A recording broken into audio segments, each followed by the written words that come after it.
Idul Adha itu dari kata id itu kembali banyak nikmat atau terulangnya nikmat-nikmat yang diberikan oleh Allah Subhanahu wa taala. Kemudian Al-Adha ini banyak yang mengatakan terkait dengan ibadah penyembelihan kurban disebut Idul Adha atau Idul Kurban.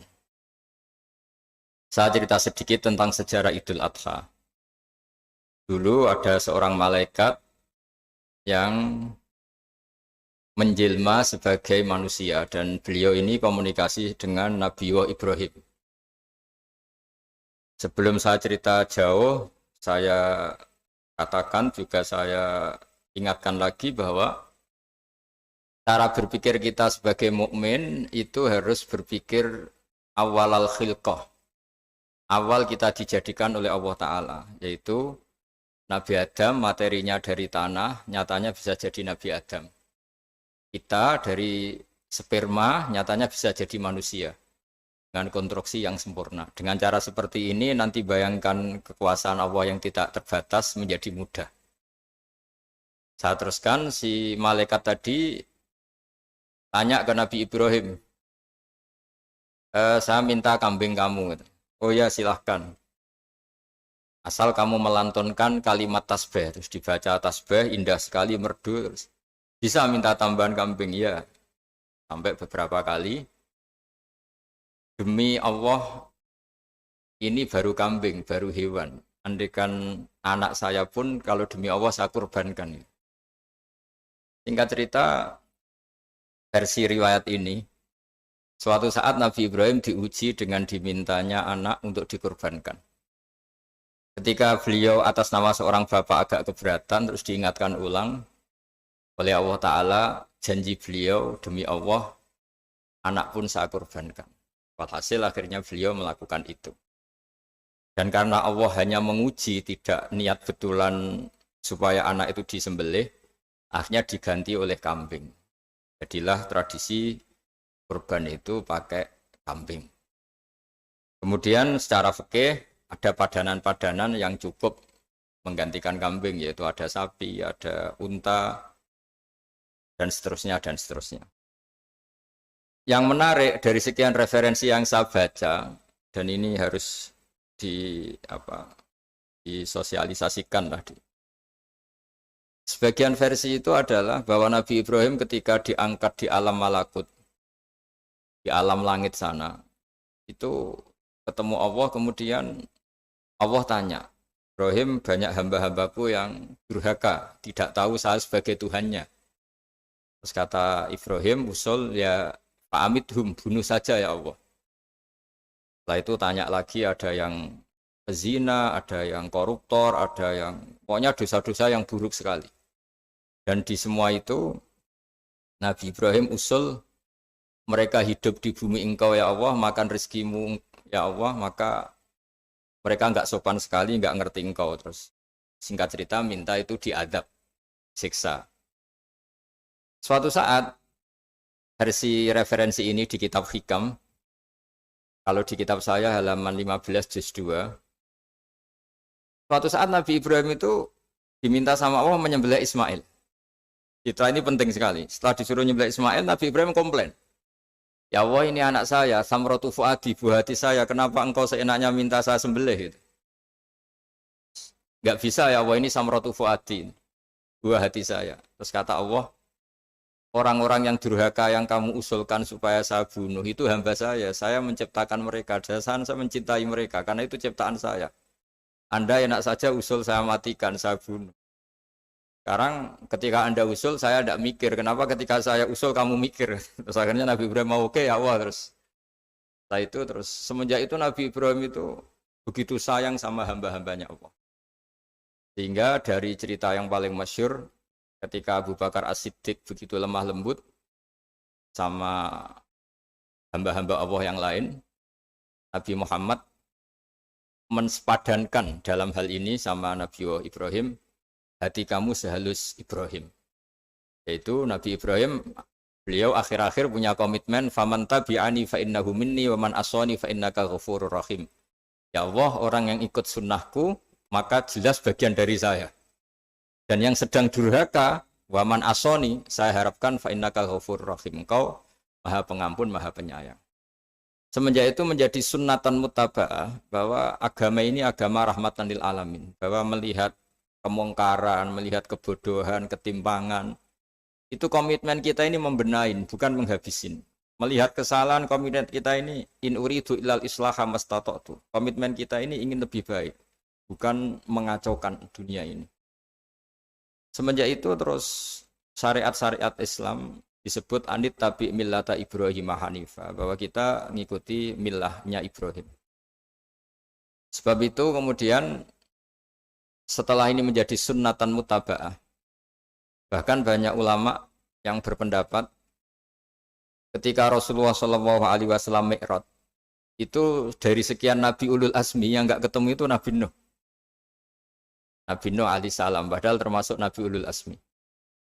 Itu banyak yang menganalisis karena Nabi Nuh itu pernah berdoa, Rabbi la tadhar alal ardi minal kafirina dayaro. Nabi Nuh adalah Nabi yang pernah cara Jawa maksudno kaumnya, mendoakan buruk sama kaumnya. Dan itu tidak manhaj, tidak metode yang Nabi Muhammad disuruh ikut metode itu. Tapi Nabi disuruh ikut manhaj atau pola sosiologi, pola dakwah atau pola sosial yang harus mengikuti Nabi Ibrahim anit tabi millata Ibrahim Hanifah. Nabi Ibrahim itu orang yang sangat lemah lembut, yang ngendikan faman tabi'ani fa innahu minni wa man asani fa innaka ghafurur rahim.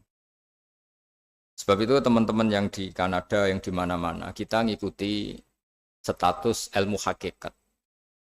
Di ilmu manusia, negara ini milik Kanada, milik Amerika, milik Eropa misalnya, atau milik mana sajalah. Tapi di status ilmu hakikat, semua itu milik Allah.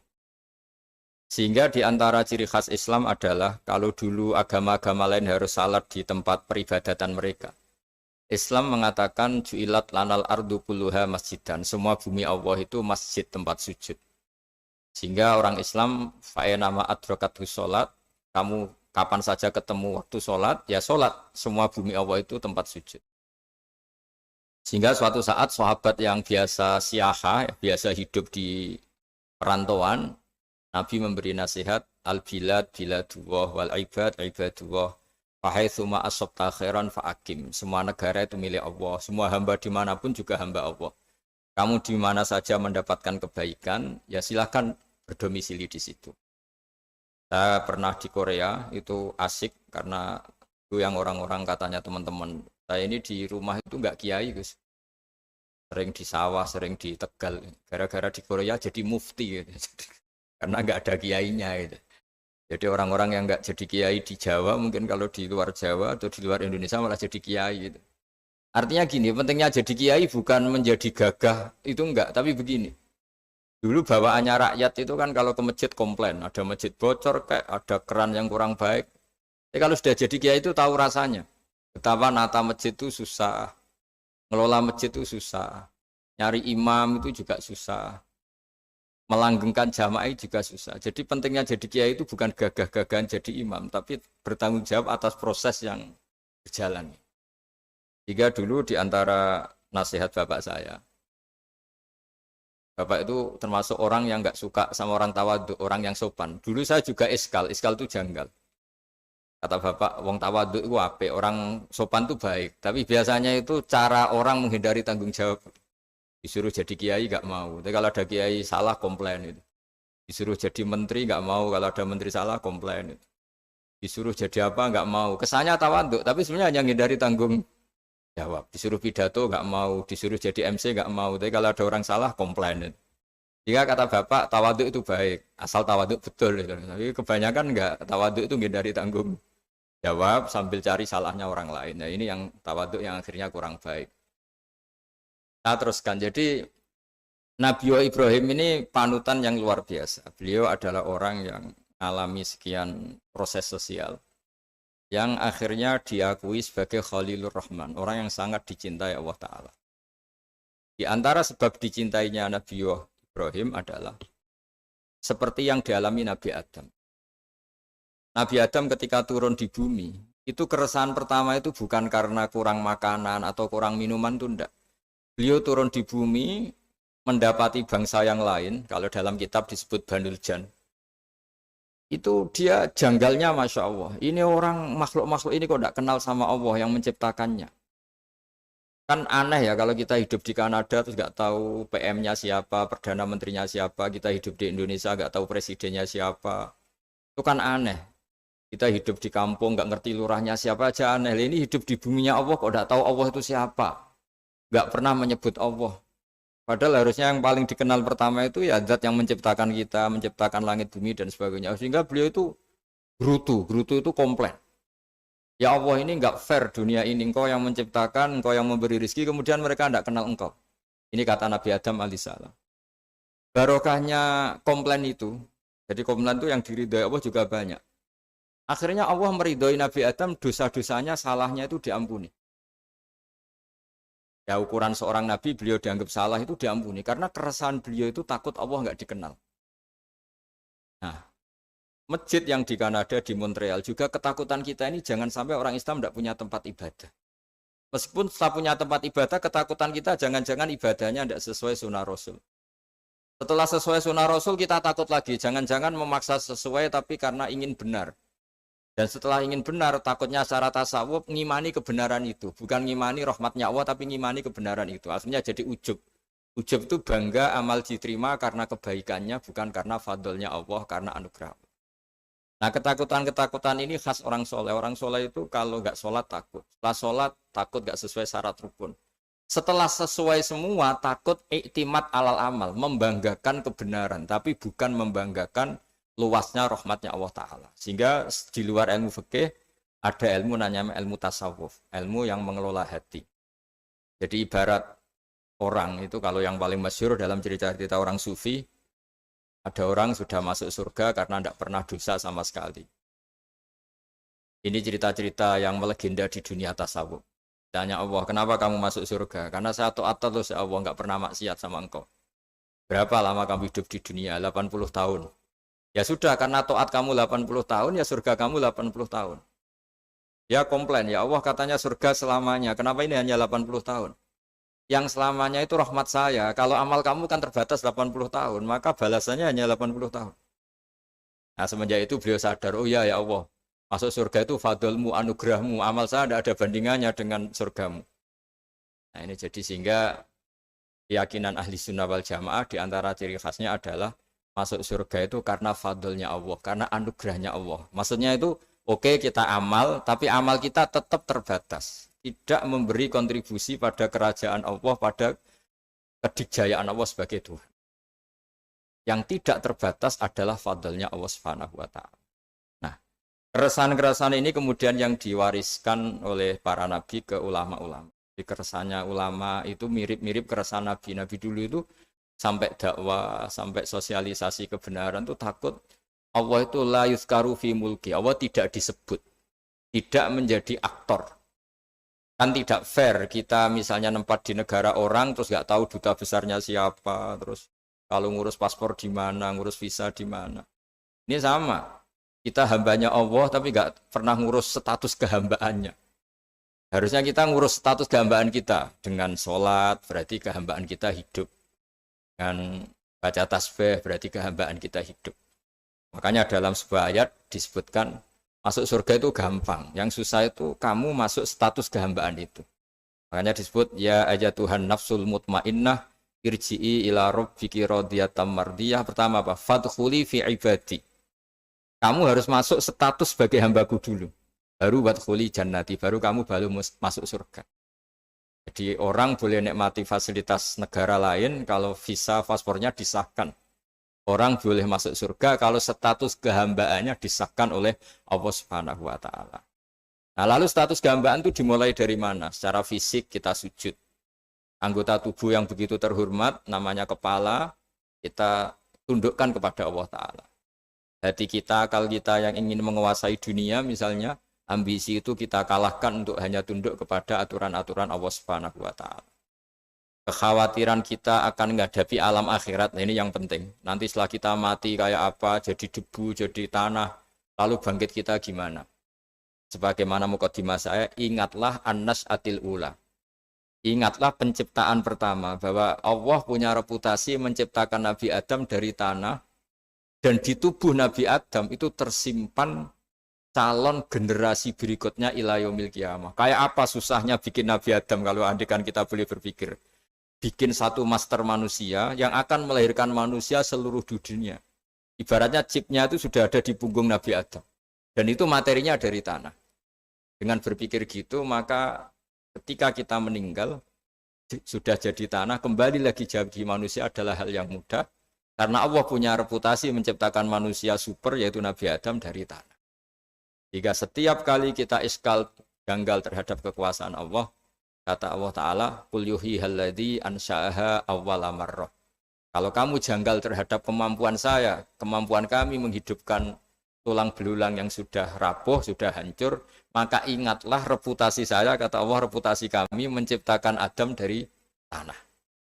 Ya, para nabi itu, ini semoga teman-teman yang di Kanaja masih ingat betul iman yang dilatih para guru kita di Jawa, di Indonesia. Para nabi itu saking imannya sama Allah, itu tidak ada, sampai kasarnya itu nggak tahu bedanya antara hal itu masuk akal maupun tidak. Saya beri contoh begini, kalau dalam ilmu tauhid, dan ini harus kita latih terus sampai ketemu Allah Ta'ala. Ketika telur jadi ayam, itu sebetulnya itu kita juga tidak ikut mampu bikin telur jadi ayam. Tapi berhubung sering terjadi, kita bilang telur jadi ayam itu mungkin. Mungkin itu ya mungkin sering terjadi. Padahal sering terjadi ini juga tidak yang jenis kita ikut berkontribusi. Lalu ketika sering terjadi ini kita bilang itu mungkin. Padahal saat kita bilang mungkin, juga hakikatnya kita tidak ikut menciptakan telur menjadi ayam. Lalu karena seringnya telur jadi ayam, kita bilang telur jadi ayam itu mungkin. Mungkin itu nggak muhal. Begitu juga bebijian, nanti jadi pohon besar yang rindang, yang berbuah, kita katakan mungkin. Kenapa kita katakan mungkin? Karena itu sering terjadi. Toh kita pun tidak ikut menciptakan biji jadi pohon besar, telur jadi ayam. Artinya apa? Zaman sesuatu itu sering terjadi, kita pun sebetulnya tidak pernah ikut menciptakan. Hanya menyaksikan sering, terus kita bilang itu mungkin. Tapi kita tidak memberi kontribusi sama sekali. Semua itu karena kudrohnya Allah, kemampuan Allah. Lalu ketika ada orang yang bilang, batu ini bisa melahirkan onta. Kita bilang, mohal, batu itu tidak mungkin melahirkan onta. Tapi kalau seorang nabi itu nggak tahu bedanya antara batu melahirkan unta dengan indukan unta melahirkan unta. Karena nabi-nabi itu makomnya sudah sangat tinggi. Ketika unta induk melahirkan unta juga tidak atas kemampuan unta induk. Unta induk tidak punya kemampuan menciptakan unta. Juga karena kudrohnya Allah Ta'ala. Sehingga kalau batu mengeluarkan unta juga mungkin kalau Allah menghendaki. Hingga ketika Nabi Soleh diminta kaumnya, apa bukti engkau nabi? Tunjukkan ayat kalau engkau nabi. Yang kamu minta apa? Seekor unta keluar dari batu besar ini. Nabi Soleh dengan entengnya berdoa sama Allah dan keluarlah unta keluar dari batu. Nah itu makom yang paling tinggi. Makom paling tinggi itu kita mendudukkan Allah sebagai zat yang tidak terbatas kudrohnya. Hingga para nabi itu terus punya mukjizat. Nah, mukjizat itu mengingatkan ulang bahwa Allah itu tidak terbatas kemampuannya. Bagaimana unta keluar dari batu besar zaman Nabi Soleh, zaman Nabi Muhammad air keluar dari jemarinya Rasulullah SAW, Nabi Ibrahim dibakar tidak mempan, tetap sehat, tetap bugar. Karena semua ini sebagai bukti bahwa kudrohnya Allah tidak terbatas. Iman-iman seperti ini harus kita jaga. Apapun rasionalitas kita dan meskipun kita selalu rasional, tetap menyisakan iman bahwa kudroh Allah itu tidak terbatas. Sehingga ketika ada cerita kematian orang soleh itu ditangisi langit dan bumi, kita tidak usah iskal, tidak usah janggal. Masa bumi bisa menangis? Karena kita yang sekarang bisa nangis adalah materinya dari tanah. Materinya dari bumi. Terus iman ini kita jaga sehingga kalau kita yasinan, masih ingat, Allah kalau mengingatkan kudrohnya yang tidak terbatas, manusia disuruh ingat, Qul yuhyihalladzi ansha'aha awwala marrah. Kamu harus ingat bahwa Allah itu yang menghidupkan kamu menghidupkan semuanya ketika kamu belum menjadi seperti ini. Jadi intinya itu kita ingat meskipun telur itu lazim jadi ayam, tetap tidak karena kudrohnya ayam itu, tapi karena kudrohnya Allah. Indukan unta melahirkan anak unta juga bukan kemampuan indukan unta, karena ini juga makhluk yang lemah, tapi juga kemampuan Allah Subhanahu wa Ta'ala. Jika dengan demikian kita termasuk hamba Allah sesuai target yang diingatkan Allah. Falamma tabayyana lahu qala a'lamu annallaha ala kulli syai'in qadir. Hamba Allah yang baik adalah hamba ketika menyaksikan fenomena apapun, semua itu li ta'lamu annallaha ala kulli syai'in qadir wa annallaha qad ahata bi kulli syai'in ilma. Apapun di alam raya ini semuanya itu bukti bahwa Allah ala kulli syai'in qadir, Allah kuasa dan Allah meliputi semua makhluknya dalam pandangannya, dalam pantauannya. Jadi saya mohon teman-teman yang di Montreal, yang di Kanada juga di manapun harus ingat status hakikat bahwa al-bilad biladullah wal ibad ibadullah fahaitsu ma asabta khairan fa'akim. Negara hakikatnya milik Allah, semua hamba juga milik Allah. Di mana saja kamu berada dan menemukan kebaikan, silahkan hidup di situ. Tentu dengan sosialisasi yang baik, baik dengan non-muslim maupun dengan muslim. Karena Allah mengajarkan wa qulu linnasi husna. Ajaran Islam adalah rahmatan lil alamin, rahmat bagi semua. Tentu tidak henti-hentinya kita menjelaskan kebenaran yang diinginkan oleh Allah Subhanahu wa Ta'ala. Saya kira demikian karena saya juga ini di sini sudah malam. Jadi saya mohon maaf mungkin tidak bisa ikuti tanya jawab karena di sini sudah malam, apalagi tadi habis takziah saya karena ya ada mas saya yang sudah sepuh sekali wafat, terus tadi barusan datang, jadi mohon maaf tidak mengikuti acara mulai pertama. Tapi saya mohon ayat-ayat Quran yang saya terangkan tadi bahwa untuk mensifati Allah kudrohnya tidak terbatas. Ingatlah bahwa kita yang secerdas ini, yang sehebat ini, kita semua manusia yang cerdas begini, matanya bisa melihat, hatinya bisa merenung, otaknya bisa berpikir cerdas, itu dari materi tanah. Dan Allah mampu. Allah bisa bikin orang miliatan gini dari satu orang manusia namanya Nabi Adam. Kayak apa susahnya bikin konstruksi Nabi Adam kalau boleh dibahasakan. Dan itu Allah punya reputasi mampu. Dengan cara seperti itu kita akan gampang iman bahwa kita setelah meninggal dan menjadi tanah, ya sama seperti kita masih hidup. Zaman kita hidup ya tidak tahu cara kerja jantung kita, nafas kita, uratnya gimana, terus sistem tubuh. Meskipun ilmu medis ngerti mengurai itu, tapi itu saja hanya ngerti, tidak menciptakan. Yang menggerakkan jantung, organ tubuh kita tetap Allah Subhanahu wa Ta'ala. Dia yang Al-Fa'ilul Mukhtar, dia yang semuanya mengendalikan kita. Artinya zaman kita hidup pun sebenarnya kita yang tidak mengendalikan kita. Nafas kita ya dalam kendali Allah, ikhtiar kita dalam kendali Allah.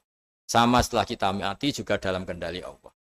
Ya guru-guru kita semuanya melatih inna sholati wa nusuki wa mahyaya wa mamati lillahi rabbil alamin. Hakikat ibadah kita, hakikat hidup kita, hakikat mati kita, semuanya tidak dalam kendali kita. Semua itu dalam kendali Allah Ta'ala. Dengan demikian terus kita insya Allah ingin jadi hambanya dulu. Baru setelah jadi hambanya, baru sah menjadi ahli penghuni surganya. Wadkhuli fi ibadi, baru wadkhuli jannati. Masuklah berstatus sebagai hambaku, baru engkau kalian semua layak menjadi penghuni surgaku. Mohon maaf atas semua kesalahan. Billahi taufik. Wassalamualaikum warahmatullahi wabarakatuh.